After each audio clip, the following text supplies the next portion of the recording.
सुकुम्बासीको विषय जोडिएर फेरि संसदमा प्रश्न उठेको छ। प्रमुख प्रतिपक्षी दलका नेता माननीय विष्मराज आङदेम्बेले सरकारको काम गर्ने तरिकामाथि प्रश्न उठाउनु भएको छ। उहाँको भनाइ छ, बस्ती हटाउनु अघि बस्ने मान्छेको व्यवस्था हुनु पर्थ्यो। उहाँले केही दुःखद घटनाको पनि चर्चा गर्दै सरकारले यो विषयलाई अझ जिम्मेवार ढंगले हेर्नुपर्ने पनि बताउनु भएको छ। अर्कोतर्फ सरकारले सार्वजनिक जग्गा र नदी किनाराको अतिक्रमण हटाउनु आफ्नो जिम्मेवारी भएको बताउँदै आएको छ।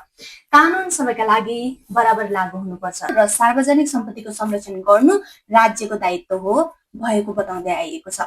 यसैले अहिलेको बहस डोजर चलाउने वा नचलाउने मात्र होइन। यदि बस्ती हटाउनै पर्छ भने प्रश्न त त्यसपछि ती परिवार कहाँ जाने भन्ने हो।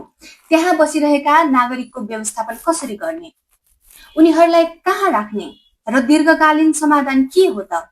सम्बन्धित निकायले गर्ने छानबिन र सरकारले लिने निर्णयपछि धेरै कुरा स्पष्ट हुँदै जाला।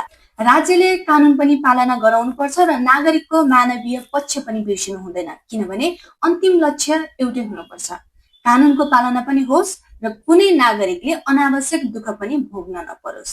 यसबारे तपाईको विचार के छ? आफ्नो धारणा सभ्य ढंगले कमेन्टमा लेख्नुहोस्।